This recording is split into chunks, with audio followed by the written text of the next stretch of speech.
Hello and good morning students. आप सब लोग कैसे हैं? आई होप आप सब लोग ठीक होंगे। और फिजिक्स लेक्चर्स की श्रृंखला में मैं आपका फिर से वेलकम करता हूं।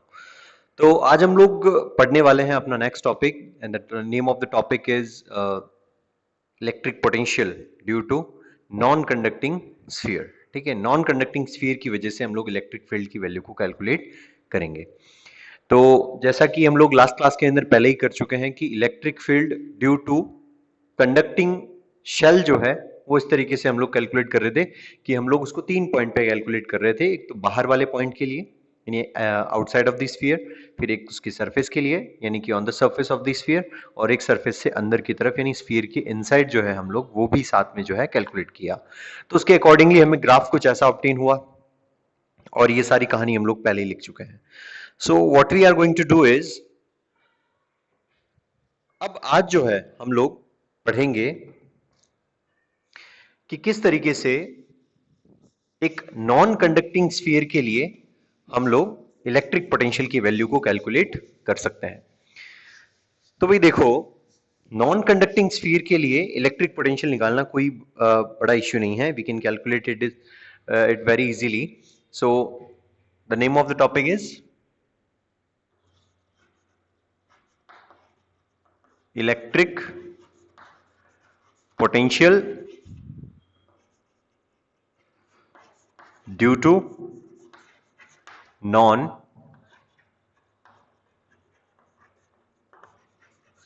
Conducting sphere. तो एक नॉन कंडक्टिंग स्फीयर की वजह से इलेक्ट्रिक फील्ड को कैलकुलेट करना है हमें। So how we will calculate it? The very first step is कि आप लोगों को कुछ बेसिक्स जो है वो पता होनी चाहिए। देखो, नॉर्मली हम लोगों को पता है कि ये हमारे पास एक स्फीयर है, ठीक है। इस स्फीयर की रेडियस जो है वो आपके पास कैपिटल आर है। Let us consider the radius of this sphere is capital R, ठीक है। इसको मैंने चार्ज किया। अब क्योंकि ये नॉन कंडक्टिंग है, इस वजह से ये चार्ज को कंडक्ट करके सरफेस पे तो ला नहीं सकती, तो इसीलिए इसका सारा का सारा चार्ज जो है वो कहां स्टोर हो जाएगा? इसके वॉल्यूम के अंदर, ठीक है। तो पूरा का पूरा चार्ज जो है इसका वॉल्यूम में स्टोर हो गया। तो अभी हम लोग पहली कंडीशन क्या अप्लाई करेंगे कि हमारा जो पॉइंट है वो आउटसाइड ऑफ द स्फीयर है। पॉइंट पी जो है वो कहां है? बाहर है। और इसकी सेंटर ओ से इसकी डिस्टेंस कितनी है? स्मॉल आर है। So the distance of the point P outside of the sphere is small r, ठीक है। कहां से? सेंटर से। तो पहली बात, we know that पहला हमारा जो केस है वो क्या है? Small r is greater than capital R। As you know that कि यहां पे जो स्मॉल r की जो डिस्टेंस दी हुई है वो स्मॉल r की डिस्टेंस कैपिटल R से बड़ी है, ठीक है। अब ये जो डिस्टेंस हमारे पास आ गई, इसके बाद में हम लोग क्या देखते हैं कि वी नो दैट कि जो हमारा इलेक्ट्रिक फील्ड और इलेक्ट्रिक पोटेंशियल के बीच में जो रिलेशन है वो कुछ ऐसा है कि E इज इक्वल टू हमेशा क्या होता है? माइनस का dV अपॉन dr होता है। यानी कि ये क्या है? पोटेंशियल ग्रेडियंट है, यानी कि है ना, डिस्टेंस के साथ पोटेंशियल में आने वाले चेंज को हम लोग इलेक्ट्रिक फील्ड कहते हैं, ठीक है। डिस्टेंस के अकॉर्डिंगली या डिस्टेंस के रेस्पेक्ट में या डिस्प्लेसमेंट के रेस्पेक्ट में इलेक्ट्रिक पोटेंशियल में आने वाले चेंज को ही हम लोग क्या कहते हैं? इलेक्ट्रिक फील्ड कहते हैं।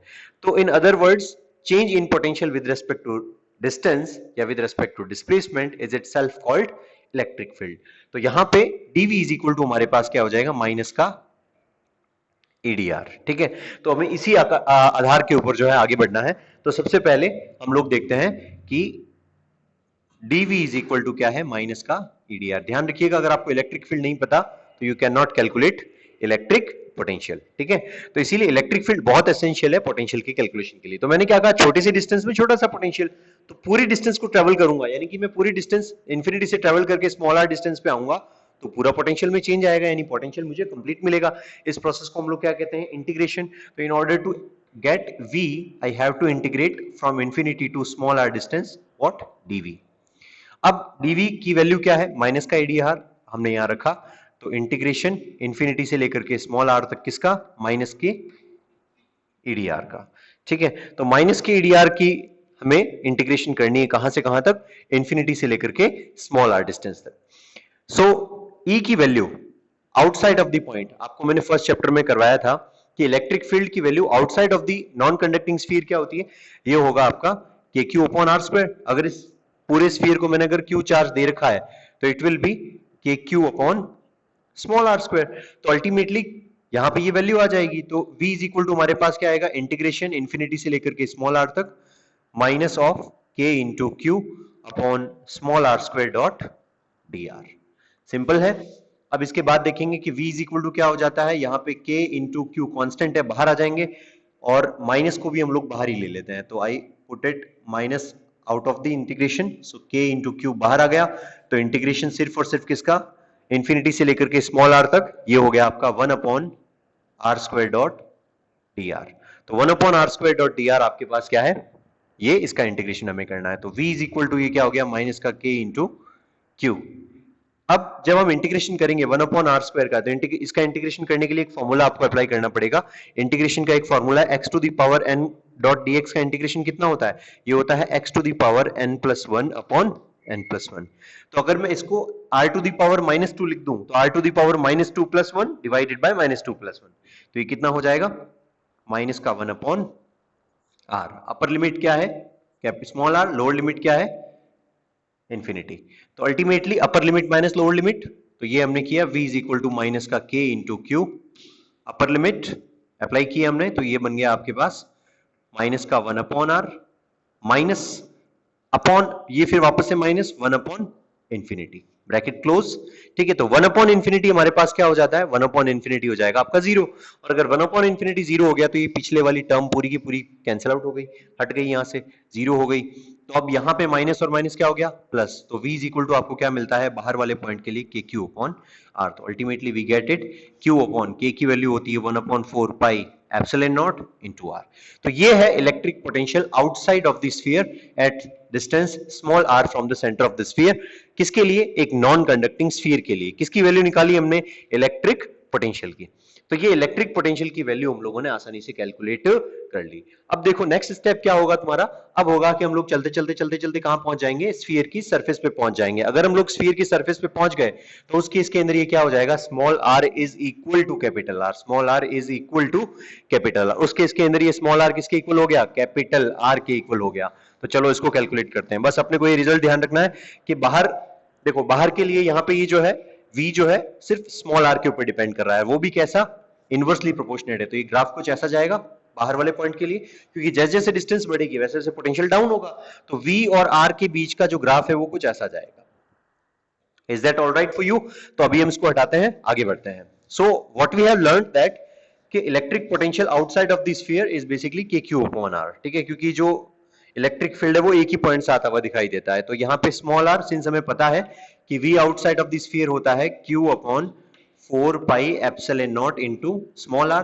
तो अगर small r is equal to capital आ गया, since small r is equal to capital R, therefore on the surface ये कितना होगा, q upon 4 pi epsilon naught into capital R। खेल खत्म, कुछ दिक्कत नहीं है इसके अंदर। ये इलेक्ट्रिक पोटेंशियल की वैल्यू आ गई कहां पे, on the surface of the non conducting sphere. अब हम लोग आगे बढ़ते हैं और हमारा नेक्स्ट टॉपिक है थर्ड नंबर। ये सेकंड केस था, ठीक है, it was the second case, small r is equal to capital R। Now we are talking about third case. अब थर्ड केस ये कहता है कि अब हम लोग चलते चलते कहां पहुंच गए, अंदर, है ना, we came inside the sphere. तो यहां पे ये हम हटाते हैं, इसको भी हटा देते हैं यहां से, और now the P point is located inside the sphere. ठीक है, ये यहां पे इस जगह पे। तो अगर P पॉइंट अंदर आ गया है तो P पॉइंट के अंदर आ जाने की वजह से अंदर मौजूद पॉइंट के ऊपर कितना पोटेंशियल होगा, याद रखिएगा सरफेस तक तो आप आ गए। अब सरफेस तक जितना आपके पास पोटेंशियल आ गया था वो कोई गायब थोड़ी हो जाएगा, वो भी उतना ही रहेगा, हमेशा रहेगा आपके पास। तो वो पोटेंशियल की वैल्यू कभी जाएगी नहीं, वो पोटेंशियल भी आपके पास सिक्योर रहेगा। अब आप एडिशनल कितना अंदर जाते हैं उसके हिसाब से अंदर का पोटेंशियल जो है वो बढ़ता घटता जाएगा। तो सबसे पहले हम शुरुआत करते हैं थर्ड केस की, and the third case is small r is less than capital R। क्योंकि स्मॉल r डिस्टेंस अब ये है छोटी सी, अब ये कैपिटल R तो बड़ा हो गया और स्मॉल r छोटा हो गया क्योंकि P पॉइंट अंदर आ गया है। तो इसलिए small r is less than capital R। Now what we are going to do that we know that, फिर से अगेन आपको लिखना पड़ेगा dv is equal to minus का edr। अब देखो छोटी सी डिस्टेंस में छोटा सा पोटेंशियल चेंज, पूरी डिस्टेंस में पूरा पोटेंशियल चेंज। तो इसका मतलब हम लोग v को निकालने के लिए इंटीग्रेट करेंगे किसको, डीवी को। अब डीवी की इंटीग्रेशन करने के लिए हमें दो प्रोसेस में इंटीग्रेशन करना पड़ेगा। एक कहां से कहां तक, इंफिनिटी से लेकर के कैपिटल आर तक आने में। इंफिनिटी से लेकर के कैपिटल आर तक आने में जितना पोटेंशियल आपने ऑब्टेन किया वो अभी हमने निकाला था सेकंड केस के अंदर। इंफिनिटी से लेकर के कैपिटल आर तक आने के लिए हमने क्या यूज लिया था, के क्यू अपॉन कैपिटल आर। तो Q upon 4 pi epsilon naught into capital R, that was all. ठीक है, तो ये चीज जो है आपको ध्यान रखनी है कि पहला जो भाग है, पहला जो पार्ट होगा इसका, वो यही खत्म हो जाता है, k q upon capital are. तो v की कंप्लीट कैलकुलेशन कब मिलेगी, जब आप यहां इस पॉइंट पे पहुंचेंगे। और इस पॉइंट पे आने के लिए पहले आपको सरफेस पे आना पड़ेगा, तब अंदर जाएंगे आप। तो इसका मतलब in order to obtain v net, what we have to do, we have to integrate this from infinity to capital r. एक बार dv को कहां से कहां तक, इंफिनिटी से लेकर कैपिटल आर तक इंटीग्रेट करना पड़ेगा। फिर उसमें एडिशन किसका करना पड़ेगा, from small r to, sorry from capital r to small r. ठीक है, पहले आप इंफिनिटी से कहां पे पहुंच गए, कैपिटल आर पे। इंफिनिटी से आगे कैपिटल आर पे, फिर कैपिटल आर से कहां जाएंगे, स्मॉल आर पे। तो फिर कैपिटल आर से स्मॉल आर पे भी जाएंगे, फिर डीवी का एक और इंटीग्रेशन। तो दो पार्ट में इंटीग्रेशन होगा। जबकि ये वाला हिस्सा जो है वो तो हम लोग पहले ही सॉल्व कर चुके हैं। Is that right? तो हम लोग पहले ही सॉल्व कर चुके हैं, तो इसको लिख लेते हैं वी नेट।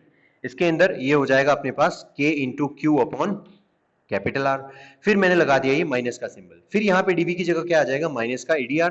तो इंटीग्रेशन कैपिटल आर से लेकर के स्मॉल आर तक, किसका, माइनस का ईडीआर का। अभी ई क्या है, अंदर मौजूद पॉइंट पे इलेक्ट्रिक फील्ड। आपको हमेशा ध्यान रखना है कि अंदर मौजूद पॉइंट के ऊपर हमेशा इलेक्ट्रिक फील्ड कितना होता है, नॉन कंडक्टिंग स्फीयर की वजह से ये होता है हमेशा k into q divided by capital r का cube into small r. Always ये हमेशा होगा। ये मैं आपको पहले चैप्टर के अंदर, फर्स्ट चैप्टर के अंदर करवा चुका हूं। सो सॉरी, या तो फर्स्ट चैप्टर हो, नहीं सॉरी सेकंड चैप्टर के अंदर है ना, एप्लीकेशन ऑफ गाउस लॉ के अंदर। तो एप्लीकेशन ऑफ गाउस लॉ के अंदर ये चीज हो चुकी है कि ये होता है k q upon r capital r cube into small r. ठीक है, ये हमारे पास ई है। तो ई की वैल्यू को मैंने यहाँ पे पुट किया। ई की वैल्यू को जब मैं यहाँ पुट करवाता हूं तो वी नेट मुझे कितना मिलता है देखना। तो v net is equal to how much, it is k into q upon capital r. फिर हमने लगाया प्लस। अब प्लस और माइनस दोनों मिलके माइनस हो गया, तो यहाँ पे ये माइनस आ जाएगा क्योंकि मैं इंटीग्रेशन से इसको माइनस को बाहर ले आता हूं। तो इंटीग्रेशन कैपिटल आर से लेकर के स्मॉल आर तक, किसका, minus k into q into small r divided by capital r cube dot d r का। Is that clear? तो यहाँ पे k q upon capital r cube तीनों कांस्टेंट है, तो इंटीग्रेशन से ये बाहर आ जाएंगे। तो v net is equal to ये कितना हो गया, k into q upon capital r minus k into q upon capital r cube. तो इंटीग्रेशन सिर्फ और सिर्फ किसका, इंटीग्रेशन कैपिटल आर से लेकर के स्मॉल आर तक, किसका, capital small r into d r का। तो small r into d r का इंटीग्रेशन कितना हो जाएगा, है ना, x to the power n का इंटीग्रेशन क्या होता है, n x to the power n plus one divided by n plus one. तो यहां पे इसकी पावर वन, तो one plus one two divided by two. तो ये हो गया आपके पास k into q upon capital r minus k into q upon capital r cube. और इसका इंटीग्रेशन क्या आया, आर स्क्वायर बाई टू। कहां से कहां तक, कैपिटल आर से लेकर के स्मॉल आर तक। Upper limit minus lower limit लगा दी, तो ये बन गया k q upon capital r minus k q upon capital r का क्यूब। अपर लिमिट क्या है, r square upon two, minus lower limit क्या है आपके पास, capital r square upon two. Put किया, ये लिमिट पुट हो गई, काम आसान हो गया। अब हम आगे बढ़ते हैं। देखिए अब यहां पे क्या होगा, देखिए के और क्यू और यहां ये आपके पास कैपिटल आर। एक काम करते हैं, कैपिटल आर क्यूब को हम लोग अंदर मल्टीप्लाई कर देते हैं। तो ये हो जाएगा आपके पास k into q upon capital r minus k into q, और यहां पे ये हो जाएगा small r square upon two into r cube minus capital r square upon two into r cube. देखिए कोई इसमें झंझट वाली बात नहीं है। यहां पे ये क्या हो गया, कैपिटल आर स्क्वायर से एक आर स्क्वायर कैंसिल आउट हो जाएगा, तो नीचे हमारे पास सिर्फ टू आर बचेगा। ठीक है, तो यहां से हम लोग आगे बढ़ते हैं और इधर वाले मेटल को मैं मिटा देता हूं ताकि आप लोग कैरी फॉरवर्ड कर सकें इसको। अभी हम लोग आगे बढ़ते हैं। देखिए नेक्स्ट चीज जो है इसके अंदर हमने देखो क्या किया, यहाँ पे ये जो है कैपिटल आर क्यूब जो है मैंने नीचे ये इन दोनों को मल्टीप्लाई कर दिया। आप चाहें तो इसको यहां से टू को भी बाहर ले सकते हैं, तो चलो हम लोग यहां से टू आर को बाहर ले आते हैं। ठीक है, सो इफ आई, अच्छा यहां से एक काम करते हैं, एक और काम किया जा सकता था, we could put out common k into q, यहां से k क्यू को भी हम लोग बाहर कॉमन निकाल सकते हैं, तो चलो इसको भी निकाल देते हैं, माइनस को अंदर मल्टीप्लाई कर देते हैं। तो जब मैं माइनस को अंदर मल्टीप्लाई कर दूंगा तो ये बन जाएगा k इंटू क्यू, बाहर कॉमन तो अंदर बच गया 1 अपॉन कैपिटल R, देखो k क्यू बाहर आ गया यहां से, तो ये बच गया 1 अपॉन कैपिटल R माइनस, अब ये माइनस अंदर मल्टीप्लाई हुआ यहां पे, तो ये आया माइनस का small r square upon 2r cube, फिर ये माइनस यहां मल्टीप्लाई हुआ तो ये हो गया प्लस, और ये हो गया 1 अपॉन 2r। देखो बात समझ में आ गई, यहां से के क्यू हमने कॉमन निकाल दिया है और माइनस को अंदर मल्टीप्लाई कर दिया है, तो वो रिजल्ट आ गया है। अब इस स्टेप में अगर किसी को समझ में नहीं आता है तो you can ask me in the comment section again, आप मुझसे वापस से इस कमेंट सेक्शन के अंदर मुझे ये चीज पूछ सकते हैं। तो इज इक्वल टू के इंटू क्यू ब्रैकेट के अंदर, यहां से हम लोग सब में से 2r कॉमन निकाल लेते हैं बाहर, तो अगर 2r बाहर आ गया तो अंदर क्या बच गया, अंदर बच जाएगा आपके पास 2 ओनली। देखो 2r नीचे से कॉमन निकल गया, देखो 2 नीचे से मल्टीप्लाई कर दो तो ऊपर भी 2 मल्टीप्लाई होगा, r बाहर निकाल दिया मैंने, ठीक। अब बाहर क्या बच गया, अब अंदर क्या बच गया, 2 minus small r square upon only r, फिर बचा प्लस, ये ऊपर क्या है 1 अपॉन 2r है, तो ये बच गया सिर्फ और सिर्फ आपका 1, क्योंकि 2r तो बाहर आ गया कॉमन। अब इनका एलसीएम ले लेते हैं, तो ये बन गया k into q upon 2r, इनका लिया एलसीएम तो ये बन गया कैपिटल R, ये आ गया यहाँ पे 2 इंटू कैपिटल R माइनस का small r square plus capital R। अब देखो 2r प्लस r कितना हो गया 3r, तो ये हो गया k into q upon 2r, ये हो गया आपके पास 3 into r minus small r square upon capital R। ये रिजल्ट आता है आपका इनसाइड पोटेंशियल, इनसाइड कितना होगा, inside of the conducting sphere ये हमेशा होगा k into q upon 2r into 3r square minus small r square upon capital R। तो मैं लिख देता हूं v इनसाइड ये होता है हमेशा net k upon Q upon 2r। अच्छा, इस स्मॉल r को अगर आप इस कैपिटल R को अंदर लेके जाते हैं तो ये कैपिटल R स्क्वायर हो जाएगा, तो ये आप भले लेना चाहें तो इसको अंदर भी ले सकते हैं। तो अगर मैंने इसको अंदर पुट आउट किया तो ये बन गया 3 into r minus small r square upon r square, ठीक है।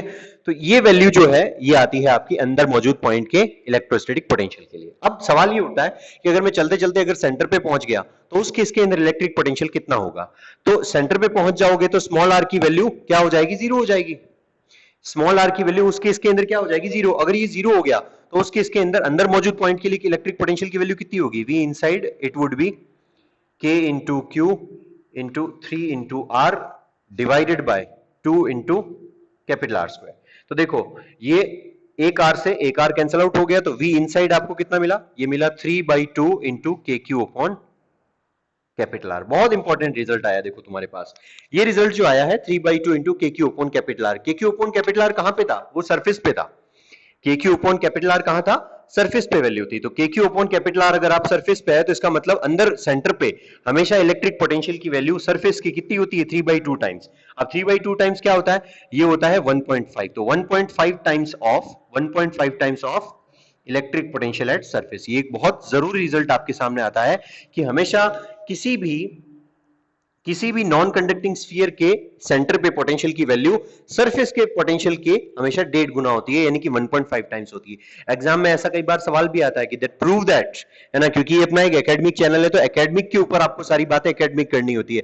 तो एकेडमिक क्वेश्चंस कई बार ऐसे आते हैं, कंपटीशन की बात तो डायरेक्ट इसमें कई बार ये पूछ लिया जाता है रिलेशन, ठीक है।